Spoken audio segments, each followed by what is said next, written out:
Part 5 of my series on Ghislaine Maxwell. So in the year 2000, Ghislaine wanted to marry Jeffrey Epstein, but he didn't want to marry her. They were still together, but she moved 5 blocks away from him in the Upper East Side of Manhattan in a $5 million place.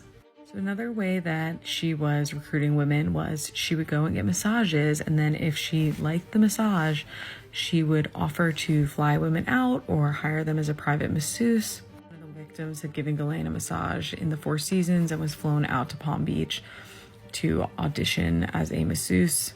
And again, with community guidelines, I can't really say much, but I'm sure you can gather what happened.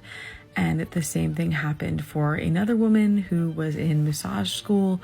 She was told she would fly around the planet with them. She was 22. She makes Ghislaine fall asleep during the massage, and then Ghislaine surprises her and says, "There's a second part of the interview. You're going to massage Jeffrey." It was the first time she'd ever heard about him. On the other side of things, and the outward appearance, was Ghislaine was a socialite, and she had all these famous friends, and she was getting photographed, and she was at events. Here she is in Buckingham Palace with disgraced actor Kevin Spacey sitting on thrones. Behind closed doors, she was recruiting masseuses and telling them to give Jeffrey what he wants. Jeffrey gets what he wants. And it was all just a smoke screen for what was going on behind closed doors, which was very insidious. Ghislaine traveled everywhere with Jeffrey, and on a lot of the flight logs, it said GM, and her defense claimed that it could have been any GM and it didn't have to be her flying with him, but yeah. In 2005, the first accusation was brought up against Jeffrey Epstein, and it was a 14-year-old girl in Palm Beach, and it was all the same pattern of these massages that he was using to lure women in to essay them.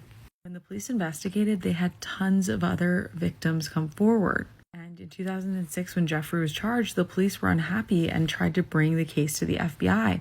Epstein was randomly given a plea deal that made it so that he would have no federal charges. He had 1 count of soliciting a schmostitute and 1 count of somebody underage. He spent 13 months in Palm Beach County Jail.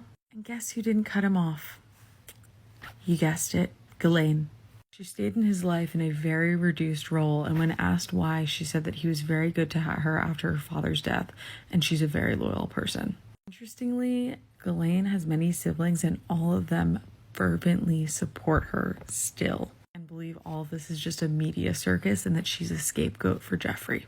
Anyway, more for you in part 6 tomorrow.